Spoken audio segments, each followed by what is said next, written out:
ওই ভবিষ্যৎ পর্যন্ত তার বিপদ। আপনার অসুবিধা হয়? আমি তো আগেই বলছি ভালো ফিল করছি, আপনি বিশ্বাস করেন। আমি যখন আসলাম ভালো ফিল করছি। আমি জিকির করছি, আপনি যখন হাত কাঁপতেছে আমি এখানে বসে বসে আল্লাহকে বলছি, আল্লাহ এই মানুষটাকে একটু সুস্থ করে দাও, যেন বসে বসে একটা আলোচনা শুনতে পারে।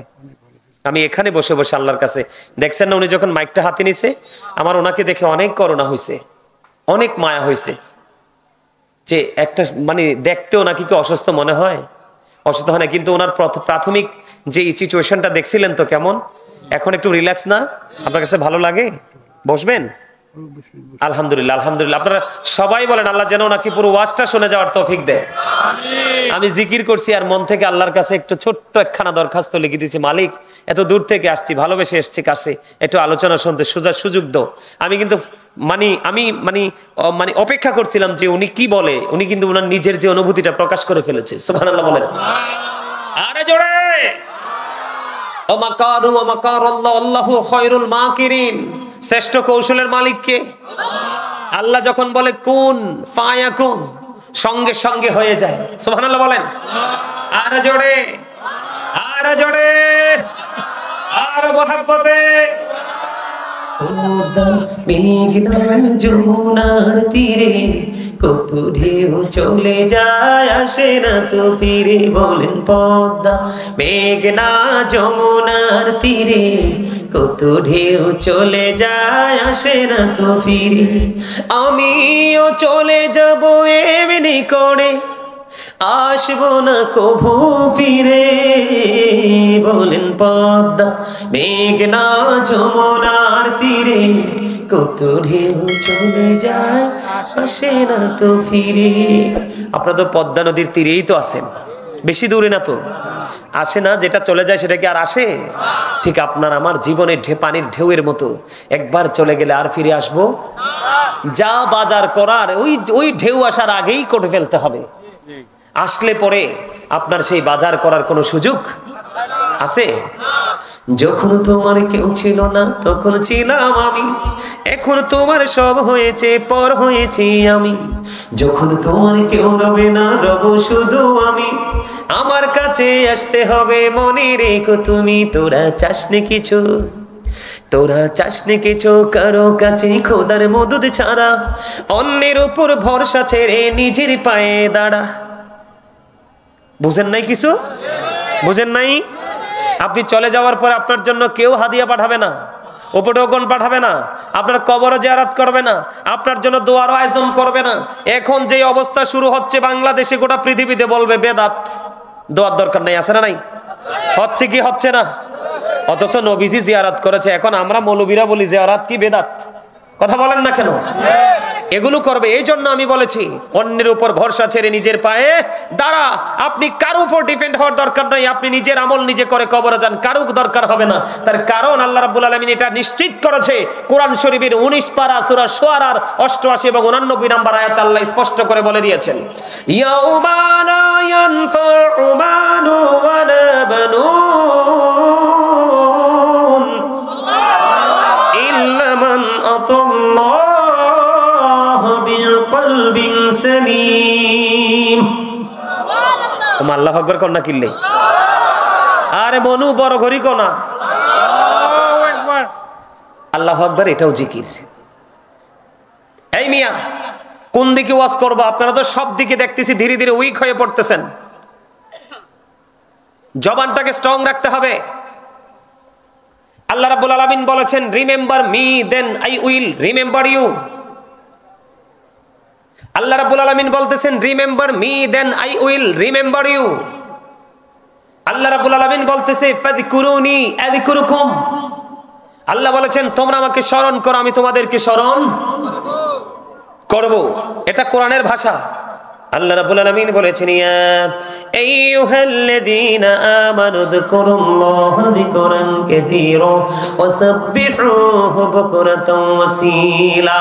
জোরে জোরে বলুন আল্লাহু আকবার।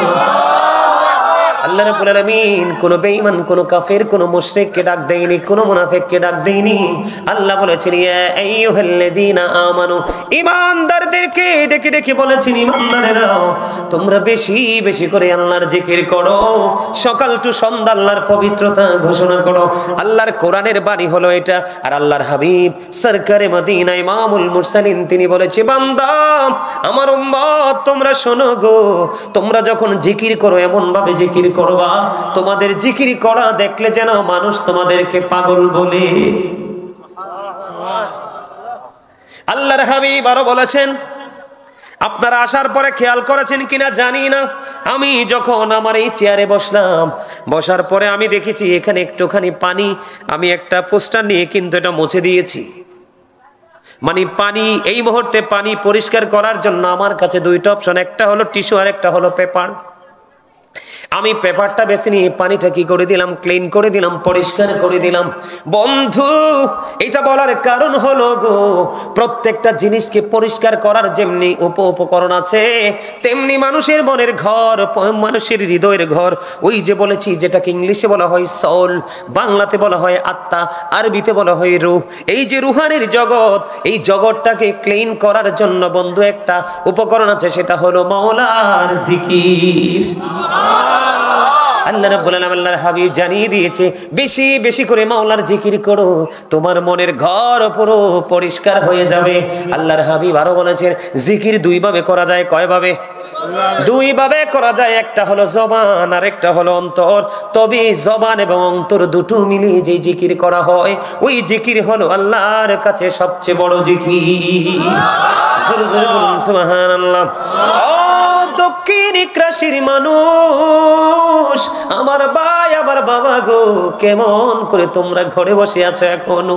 তোমরা তো জানো না আজকে যেই জান্নাতের বাগানে কি খেলা হচ্ছে, আজকের এই চারপাশে রহমতের ফেরেশতারা বেষ্টনী দিয়ে ফেলেছে। আল্লাহ রাব্বুল আলামিন ডেকে ডেকে জিজ্ঞেস করে ফেরেশতারা রে, আসমান ছেড়ে কেন তোমরা জমিনে চলে গেলা?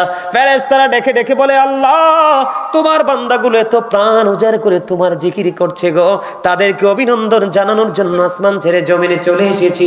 আল্লাহ রাব্বুল আলামিন তখন আমাদেরকে নিয়ে অহংকার করতে থাকে, বান্দাগুলো ডেকে নিয়ে বন্ধু আল্লাহ রাব্বুল আলামিন খুশি হয়।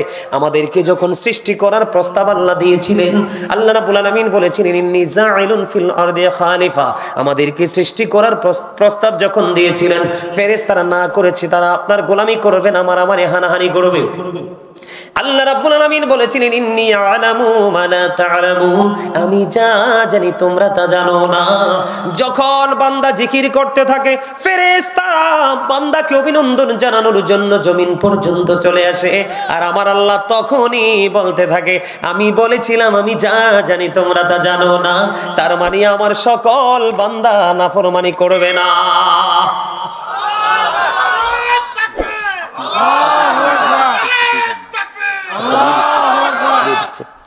আলহামদুলিল্লাহ বলেন, আরো জোরে, আর একটু মহব্বতে। বান্দা আল্লাহ রাব্বুল আলামিন বান্দাকে কেমন করে ভালোবাসে আমি আপনাদেরকে বলে দেই বন্ধু। হযরত আবু হুরায়রা রাদিয়াল্লাহু তাআলা আনহু থেকে হাদিস খানা বর্ণিত, আমার নবী আপনার নবী দু জাহানের বাদশা নবী তিনি জানিয়ে দিয়েছেন এই যে আপনারা আজকে জলসার মধ্যে বসেছেন এটা পৃথিবীর একটা নরমাল জলসা। আমাদের কুমিল্লাতে যদি বন্ধু আমি মিলাদের আয়োজন করি এর চেয়ে বেশি মানুষ হবে, এর চাইতে অনেক বেশি মানুষ হবে। মানুষ জায়গা দেওয়া যায় না, দাঁড়িয়ে পর্যন্ত থাকার মতো ব্যবস্থা থাকে না বন্ধু, এমন অবস্থা হয়। যাক আমি মন খারাপ করছি না, যদি আপনারা যারা আছেন তারাই যদি মন দিয়ে শোনেন এনাফ।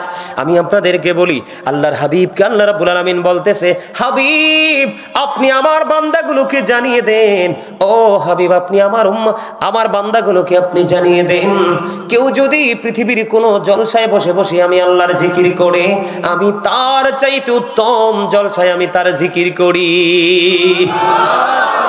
আপনাকে এখন যদি কেউ প্রশ্ন করে বলে হুজুর, আপনাকে যদি এখন কেউ প্রশ্ন করে, আবার আপনারা যদি আমাকে এখন প্রশ্ন করেন বলে হুজুর আপনি বলেন তো, আপনি তো আল্লাহর গুণগান গাচ্ছেন, আল্লাহর হুকুম আমাদের সামনে তুলে ধরতেছেন, আপনি আমাকে যদি প্রশ্ন করেন যে হুজুর আল্লাহ রাব্বুল আলামিন এখন কি করে গো, আমি আপনাকে একবারে কনফিডেন্স নিয়ে আমি আপনাকে অ্যানসার দিতে পারবো আল্লাহ রাব্বুল আলামিন এখন আমার জিকির করে। কারণ আল্লাহ নিজেই বন্ধু শর্ত দিয়ে দিয়েছে, তুমি যদি আমারে ডাকো আমি তোমারে ডাকবো। এবার শর্তটা তেমন অনেক লম্বা বন্ধু, হাদিসটা খুবই মজার, আপনারা শোনেন। এই হাদিস শোনার পরে আমি ওনাকে সভাপতিকে আজকে বিদায় দিব, উনি অসুস্থ মানুষ বন্ধু।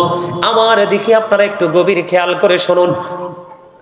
আপনি যখন এই জলসার মধ্যে বসে বসে জিকির করবেন, আল্লাহ রাব্বুল আলামিন বলতেছে তার চাইতে উত্তম জলসায় আল্লাহ আল্লাহর বান্দার জিকির করে। কেউ যদি আল্লাহর জিকির একা একা করে রে, আল্লাহ রাব্বুল আলামিন তার জিকির বন্ধু একা একা করে। কেউ যদি আল্লাহর জিকির করার জন্য, হাদিস শরীফের মধ্যে এসেছে, কেউ যদি আল্লাহর জিকির করার জন্য 1 বিঘা পরিমাণ সামনের দিকে এগিয়ে যায়, আল্লাহ আল্লাহর বান্দার দিকে 1 গজ পরিমাণ এগিয়ে আসে। জোরে জোরে বলুন সুবহানাল্লাহ। আর কেউ যদি আল্লাহ রাব্বুল আলামিনের দিকে 1 হাত পরিমাণ যায় রে, আল্লাহ রাব্বুল আলামিন ডেকে ডেকে বলে হাবিব, হাবিবি গো আপনি জানিয়ে দেন আমার বান্দা যদি আমার দিকে 1 হাত পরিমাণ এগিয়ে আসে, আমি আমার বান্দার দিকে 2 হাত পরিমাণ এগিয়ে আসি। জোরে জোরে বলেন না সুবহানাল্লাহ। আল্লাহর হাবিব আরো জানিয়ে দিয়েছেন, কেউ যদি আল্লাহ রাব্বুল আলামিনের দিকে হেঁটে হেঁটে আসে, এই যে দেখেন মানুষগুলো হাইটা হাইটা আসে কিনা, কথা বলে না, আসে কিনা? কোন মানুষ যদি আল্লাহর দিকে হেঁটে হেঁটে আসে রে, আল্লাহ রাব্বুল আলামিন কথা দিয়েছে আমি আমার ওই বান্দার দিকে দৌড়ে ছুটে আসি। জোরে জোরে বলেন না সুবহানাল্লাহ। বন্ধু দেখেন, আপনি একা একা জিকির করেন তখনও আল্লাহ আছে। আপনি 1 বিঘা পরিমাণে গিয়ে আসেন, 1 গজ পরিমাণ কাছে আসেন, 1 হাত পরিমাণে গিয়ে আসেন, আল্লাহ 2 হাত পরিমাণ আপনার দিকে এগিয়ে আসে। বলে হুজুরের মানে কি? আপনি যত দ্রুত আল্লাহ পাইতে চান তারও আগে আগে আল্লাহ আপনাকে এসে ধরা দেয়। বলে হুজুর এক্সাম্পল দেন গো। সারা গ্রামের মানুষ বন্ধু দোয়া করলে দোয়া কবুল হয় না, কিন্তু এমন একজন আল্লাহওয়ালা বুজুর্গ আছে রে, ওনার কাছে যাইতে দেরি, দোয়া কবুল হইতে দেরি হয় না। কারণ ওনার কাছাকাছি আছেন মালিক, ওনার কলিজার মধ্যে আছেন মালিক, ওনার হৃদয় আছে স্রষ্টা। উনি দুনিয়ার সব কিছুকে রেখেছে দূরে, আর মালিককে রেখেছে খুবই কাছে। জোরে বলেন না সুবহানাল্লাহ। এখন আমি আপনাদেরকে বলি বন্ধু, বলে হুজুর জিকির, জিকির হলো আরবি শব্দ, ইংলিশে এটাকে বলা হয় রিমেম্বার, বাংলাতে এটাকে বলা হয় স্মরণ। বন্ধুরে আমার, সুবহানাল্লাহ বল আল্লাহর জিকির, আলহামদুলিল্লাহ বল আল্লাহর জিকির, আল্লাহু আকবার বল আল্লাহর জিকির, লা ইলাহা ইল্লাল্লাহ বল আল্লাহর জিকির। কাউকে ভালো কাজের জন্য ডাকা এটাও মাওলার জিকির, কাউকে মন্দ কাজ থেকে বিরত রাখার চেষ্টা করা এটাও মাওলার জিকির। আপনি নামাজে দাঁড়িয়েছেন ওটাও মাওলার জিকির, আপনি হজে গেছেন সেটাও জিকির। হজ হলো জিকিরের জুলুস, কারণ এটা বিভিন্ন জায়গা পরিদর্শন করে সম্পূর্ণ করতে হয়, এই জন্য সেটা হলো জুলুস। আর নামাজ হলো মালিকের জিকিরের জলসা, যেটা বিভিন্ন জায়গায় দাঁড়িয়ে, একই জায়গায় দাঁড়িয়ে এবং বসে সম্পূর্ণ করা হয়। এবার বন্ধু সব জিকির সম্পর্কে আমি আপনাকে বলে দিলাম, কিন্তু একটা জিকির খুব স্পেসিফিক ভাবে বলতে চাই, সেই জিকির হলো নামাজ। এই নামাজ এত শক্ত একটা জিকির বন্ধু, প্রেয়ার ইজ দ্য কি টু প্যারাডাইস। এই জিকিরটা হলো জান্নাতের চাবি। সুবহানাল্লাহ বলেন না। এই নামাজটা কি জান্নাতের চাবি মুমিনের জন্য। এখন কি একটু একটু শীত পড়ে কিনা বন্ধুরে আমার, আমার দিকে তাকান। আমার নবীজি শীতের দিনে বের হলো, বের হওয়ার পরে চাইয়ে দেখে গাছের পাতাগুলো বন্ধ শুষ্ক হয়ে আছে। সমস্যা? তাইলে সমস্যা না হলে কানে কানে কথা চলবে না এখানে, একদম এদিকে আপনারা তাকায় থাকবেন, ওইদিকে এরা তাকায় থাকবে আমার দিকে, ঠিক আছে নি? হ্যাঁ, এই যে আমার চাচা একটা হাসছে, বিউটিফুল স্মাইলিং, মারহাবা বলেন। এই আমার চাচতো ভাইরা একটা হাসি দিছে, thank you, you are great my dear younger brother. তোমার হাসি তোমার খুব মজা লাগছে ভাই, বেশি বেশি হাসবা, বেশি বেশি ফ্রি থাকবা, কারণ আল্লাহর হাবিব বলেছেন ফ্রি মানুষ অসুস্থ হয় কম। যেই মানুষ ফ্রি থাকে, নরমাল থাকে, ফ্রি থাকে, তাকে অসুস্থতা গ্রাস করে না, এটা নবীজির কথা। আর যেই মানুষ প্রাউড ফিল করে, গোমরা মুখে থাকে, পেঁচার মতো। পেঁচা জানেন? পেঁচা হাসছে কখন সেটাও জানি না, কথা বলে কখন সেটাও বুঝি না, ঠিক না? ঠিক। কিছু মানুষ আছে পেঁচা মার্কা, ওরা কিন্তু স্পট ডেড, হার্ট অ্যাটাক করে মারা যায়, কারণ তার এই গোমরাহি তার হার্টকে কি করে দেয়? দুর্বল করে দেয়। বেশি বেশি করে হাসি খুশি থাকবেন, ফ্রি থাকবেন, জিকির করবেন। Zika is the heart medicine. জিকির হলো হার্টের ওষুধ। আপনি হার্টকে স্ট্রং রাখতে হলে, শক্ত রাখতে হলে বেশি বেশি জিকির করতে হবে। আর জোরে, আর একটু মহব্বতে। বন্ধুরে আমার নবী কি করলেন? শীতের দিনে বের হলেন। বের হওয়ার পরে তিনি চাইয়া দেখলেন গাছের পাতাগুলো ঝরে ঝরে পড়ছে। এবার আমার নবী গাছের ডাল দুইটা ধরলেন। ধরার পরে ডাক দিলেন, রে আবু জর। আবু জর উত্তর দিলেন, লাব্বাইকা ইয়া রাসূলুল্লাহ, আমি হাজির। আমার নবীজি একটা ডাক দিয়ে বললেন, রে আবু জর, তুমি গাছের দিকে তাকায় দেখো গো, শীতের কারণে শুষ্ক হয়ে গাছের পাতাগুলো কেমনে ঝরে ঝরে পড়ছে।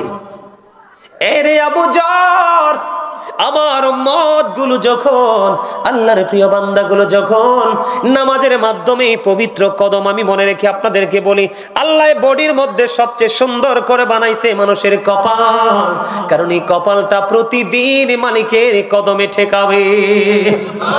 আমার নবীজি ডেকে ডেকে বলে, রে আবু জর, তুমি চাইয়া দেখো ওই গাছের পাতাগুলো যেমনি শীতের কারণে শুষ্ক হয়ে জোরে জোরে পড়ে, আল্লাহর বান্দাগুলো একাগ্র চিত্তে আল্লাহকে ভালোবেসে আল্লাহর দিদারের আশায় মহাব্বত করে, যখন এই নামাজের মাধ্যমে আল্লাহর কুদরতি কদমে সেজদা লাগায়া দেয়, ওই শীতের দিনের গাছের পাতার মতো তার জীবনের গুনাহগুলো ঝরে পড়ে যায়। এই জায়গাটা নিয়ে একটু আলোচনা করেছি, আরো লম্বা আলোচনা করতে পারবো কিন্তু করব না। এই জায়গাটা নিয়ে একটু আলোচনা করেছি আপনাদেরকে বোঝানোর জন্য যে জিকিরের মর্যাদা কত, পাওয়ার কত।